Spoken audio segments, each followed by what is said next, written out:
Oh, welcome back to Mixtapes to Myself. For those of you who are just joining us for the first time, welcome. For those of you who are coming back, thank you and welcome back.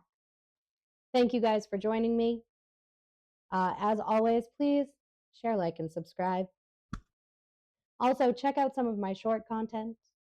I will be continuing to do varying short content, whether it be about cats or about moving to Morocco, about life in Morocco, about life before Morocco, middle school. I have a plethora of stories. So check those out too. Also, don't forget to check out the playlists.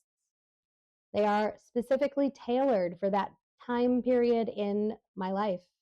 So, a lot of songs you might know, a lot of songs you might have never heard, a lot of bands you may not have heard of before, or for those of you my age, bands that you have not heard of in decades, because some of them I forgot they existed. So, check out the shorts, check out the playlist, like, share, subscribe.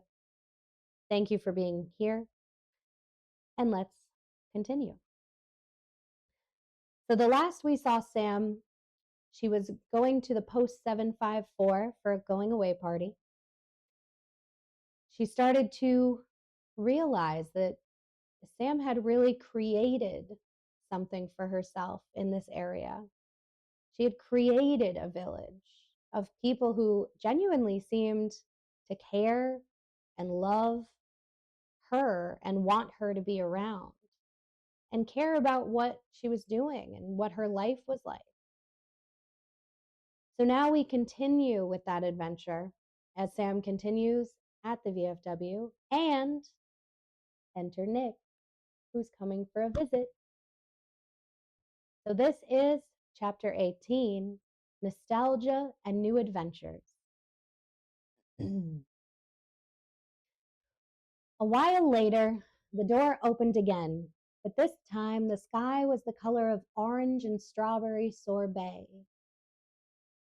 She saw the shoes walking down the stairs, and no one seemed to know who this was. Once she saw the legs, instinct and understanding pulled her out of her chair. She walked quickly to the end of the bar and wrapped her arms tightly around Nick's neck, who wrapped his arms around her back. Oof! Well, hello to you too, he said as they hugged. She was so happy to see him and relieved to see the familiar face. The friend who had been with her for every step of this adventure had come so far to be a part of it once again. Hey, sunshine, she said to him as they let each other go and walked back over to the bar together. He ordered a seltzer water with a lime, and they sat down next to each other, turning their chairs so their knees were almost bumping together like a pair of billiard balls.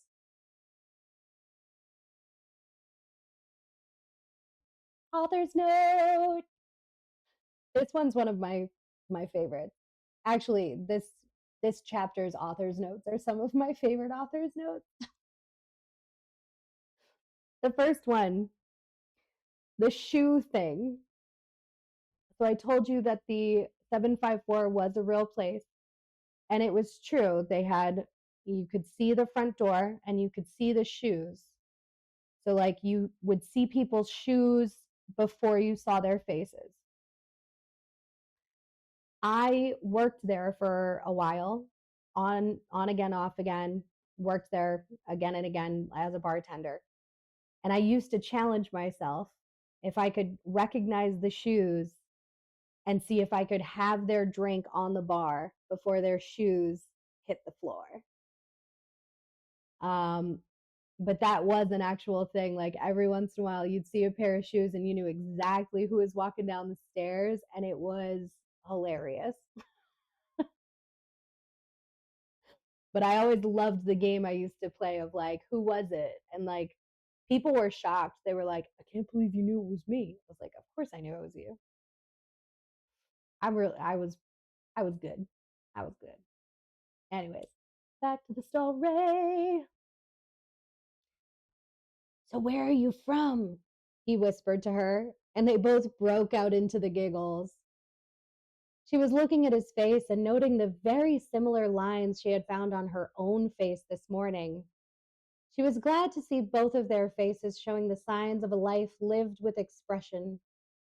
While some saw wrinkles and cringed, their faces told a story of smiles and frowns, ups and downs. Their faces were not only a testament to a life well lived, but she thought it gave them a look of distinction they didn't necessarily have yesterday. You know exactly where I'm from, she said, slapping his knee and taking the final sip of her drink. She went to place the glass on the edge of the bar and then realized that she drove here. She picked up her phone and looked at the maps again, and it said she was roughly a 20-minute drive from home. Nick, always the observant, nay, almost clairvoyant man that he was, picked up on what she was thinking and said, I'll drive you home. Don't even worry about it. And she laughed again. God, I missed you, she exclaimed as she placed her glass on the edge of the bar. Monica came up and mixed her another, and she handed her a chip she had found in her purse. Nick started asking her questions about everything he could think of. How was her morning? How was school? Did anyone else know? How is she dealing with the fact that her younger self was going to be at a party with her boyfriend Jacob tonight? And the kiss? How is she feeling about the kiss? She was shaking her head as if to shake all the questions off of her and then pick them up one by one. I woke up this morning next to some guy. No clue who he was, but it seemed relationshipy to me. School went shockingly well. I honestly didn't have to do too much. Those kids are all collectively like Sam's little teaching assistants. It's like she's created an atmosphere where she's just there to supervise their learning, and it's genuinely like nothing I've ever experienced before, she said, trailing off while taking another sip of her drink with the seasoned ice. She continued in a whisper, I don't think anyone else knows, but I can't be sure. Her eyes darting back and forth shiftily, and then she guffawed at her own stupid joke. Nick was laughing as she continued. As for the kiss and Jacob, she took a sip of her drink. It is what it is. Maybe it will stop her from dating shitty Ben for as long as we did. She took a much longer sip of her drink at the memory. Jacob may not have been perfect. He was far from it. But he was funny and sweet and kind and a hell of a lot better than she had ever been with before. She wasn't going to argue with a good thing, and maybe it would be the best thing for the younger version of herself. Plus, does it really count as cheating if there's some sort of break in the space time continuum that you don't know about, and it's actually the body of the person you're dating, but not actually the psyche of the person? She shrugged, her face shrugging with her before she continued. Plus, it's still me. It's just a different me, right? She said, thinking out loud before replying to herself. I feel like I just confused myself with that one. And they laughed some more. They sat and chatted for a long time. Nick was telling her all about his life. He was working at an animal hospital and he loved it so far. He always had a soft spot for all animals, and it seemed like the perfect type of job for him.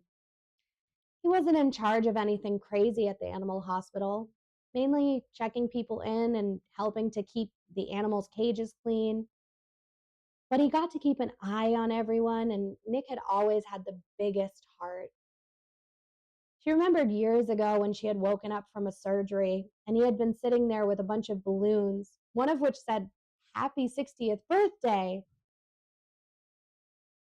She had winced and he panicked for a second, blurting out, Are you okay? Should I get a nurse?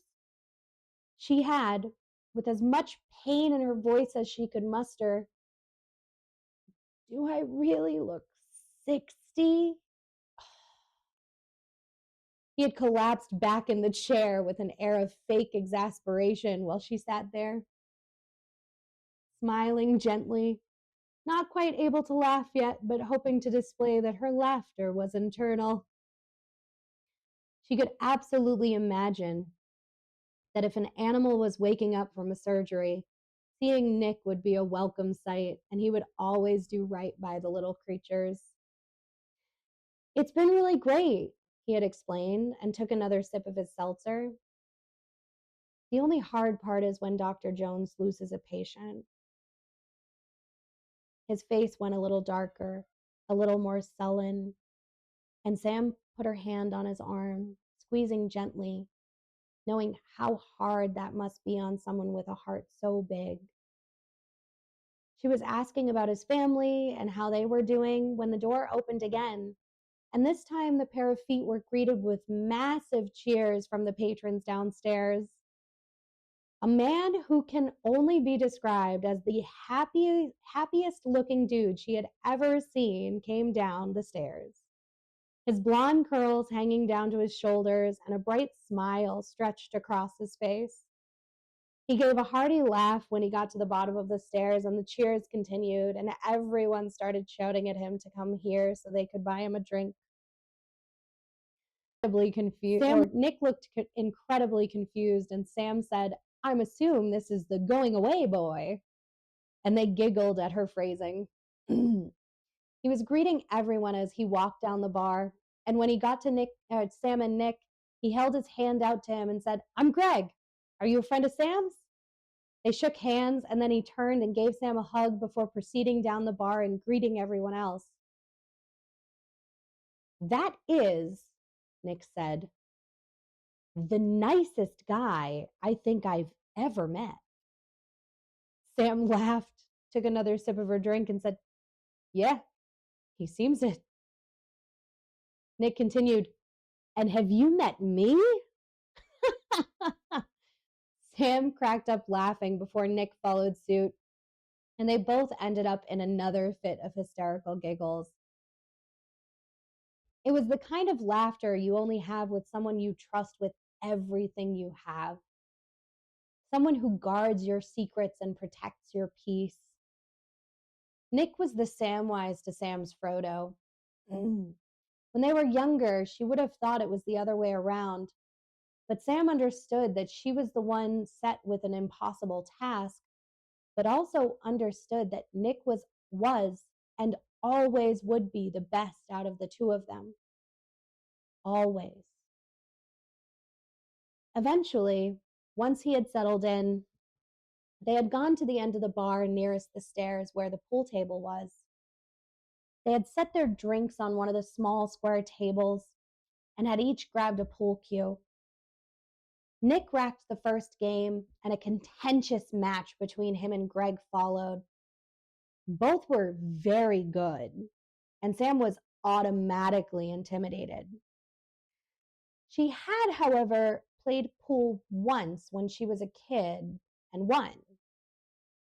She had been at a barbecue for the company her dad worked for.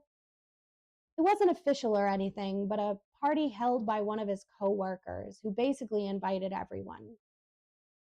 One of her dad's other coworkers had invited 12-year-old Sam to play, and somehow she had destroyed him. He sulked off once she sank the 8-ball and complained to her dad, who gave a gigantic laugh and ran off to tell her mom. She had always enjoyed making fools of men who chose to expect very little of her. It was one of her favorite pastimes. Author's note. Sam and her story about being 12 and destroying an adult man at pool. Real story. I don't know how old I was. I was probably like 12, 13. Somebody asked me if I wanted to play pool. I was like, yeah, okay. He was probably like in his 20s, and I wrecked him. And he was so mad. He was so mad. He did literally go to my dad and be like, she beat me at pool. And he was like, okay. He was so upset that not only did he lose, but he lost to like a teenage girl. It was so funny. Fragile masculinity is real.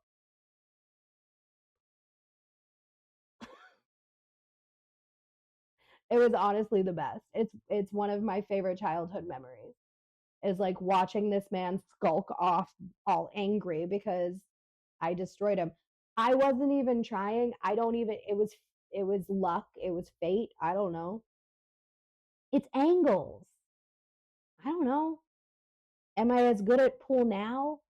Not as good as I used to be. Did I play like probably a year and a half ago against one of my friends in Ifran who owns a pool table, and she was like, "Oh my god, you're so good." And I was like, "I'm not even good anymore. I used to be much better."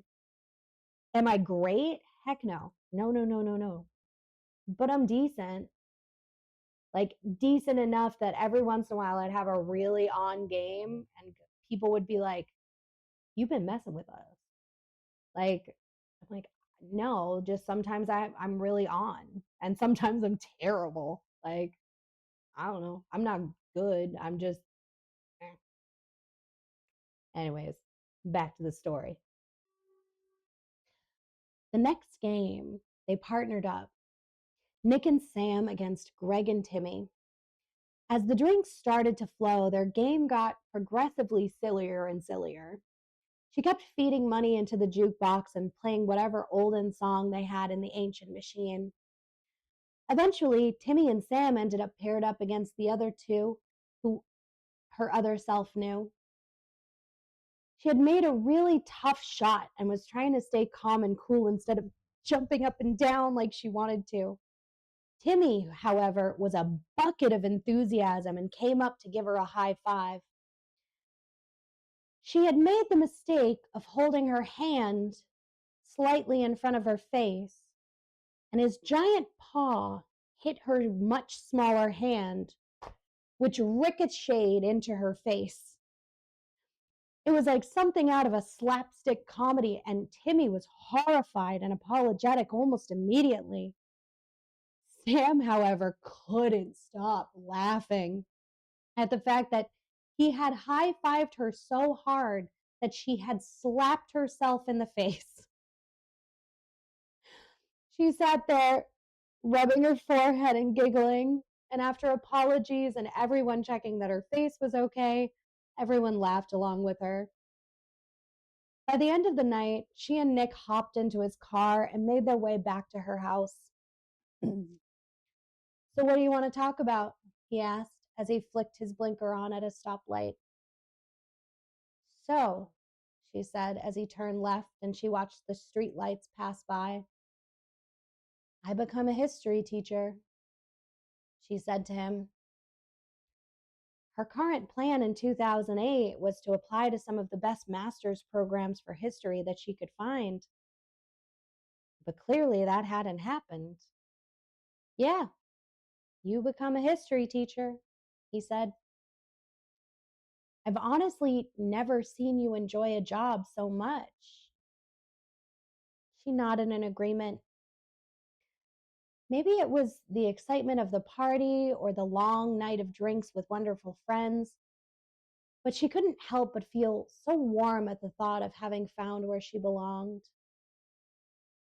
When she got home, she would still apply to the master's programs because it didn't make sense not to. But if she had learned anything at all today, it was that fate would bring you where she felt you needed to go. "So, weird question," she started, unable to know how awkward it would be. "Do you know anything about the guy I woke up next to this morning?"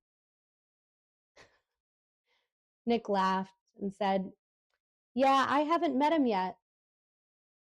Sam's eyebrows raised as he continued. I think the last time we spoke, you had mentioned that you were thinking of dating some guy, so I assume that's him. I don't even think you gave me his name. Sam's confusion had him laughing again before he said, Sam, you live pretty far and we check in from time to time, but we don't hang out that often. I'm not really privy to the day-to-day stuff going on in your life, he said. She would have expected a sadness in his voice, but he had said it so matter-of-factly. But you're my best friend, she said, still aghast at the idea. She had this little village here, but the idea that Nick wasn't living in the village and was just like a traveling minstrel who visited and disappeared made her more than a little bit sad. Nick got a little more serious and sighed before replying. Being a grown-up is hard, he explained. Everyone graduates from college and then starts to build a life for themselves. For the most part, we try to share those lives with the people we love from our past, but there's no way to share all of it. We're all moving forward, and sometimes we drop things along the way, and we aren't able to turn around and pick them back up. Just how it works. Sam crossed her arms and said, Well, I don't like how it works.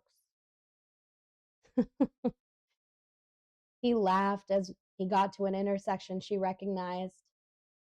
She saw a Taco Bell sign in the distance and immediately realized how badly she wanted some tacos and nearly screeched, Let's see if Taco Bell is awake.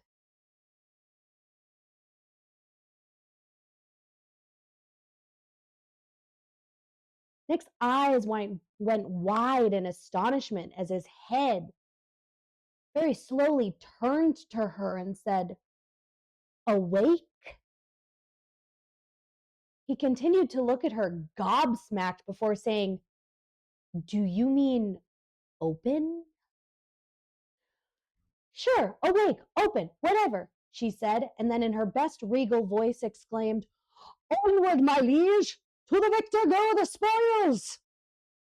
Still looking absolutely flabbergasted, his car switched lanes and ventured towards the Taco Bell to see if it was still awake. A final author's note. The Taco Bell awake story is a real story.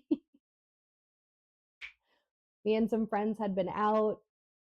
We were all going back to my place. I saw the sign and I did scream. I was like, Is Taco Bell awake? And they were like, Awake. And for years, every time I was with those friends and we drove by a Taco Bell or honestly any business, I wonder if it's awake. I'm like, guys, stop.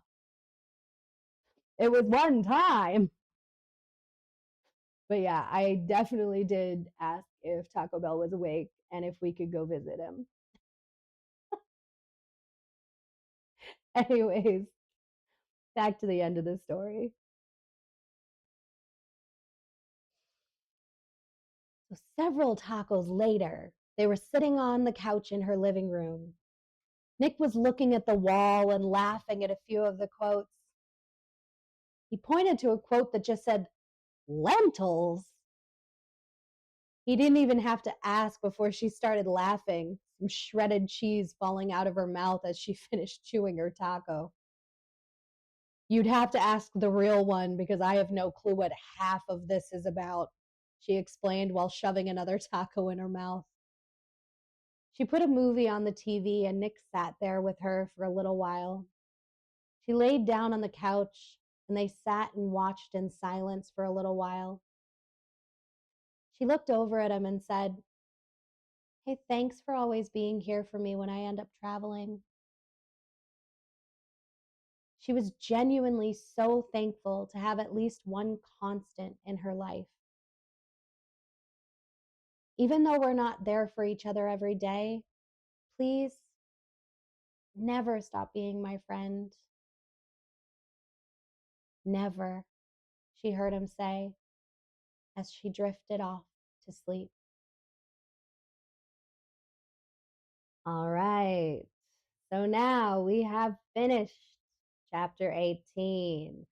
Sam has drifted off to sleep, which means possibly next week she will be back in her normal body and will be trying to figure out how to move forward in her own life.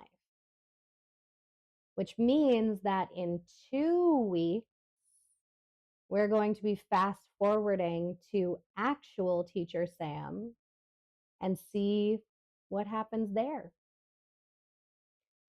I want to thank everybody if you've gotten this far. Like I said, I do have other content available, so please check out the shorts. The themes are going to vary, and honestly, I think anybody who knows me, seriously, anyone who knows me, knows that my mind is all the time. So even if I have like a theme that I like, it's going to be all over the place. I kind of just record when I'm excited about stuff.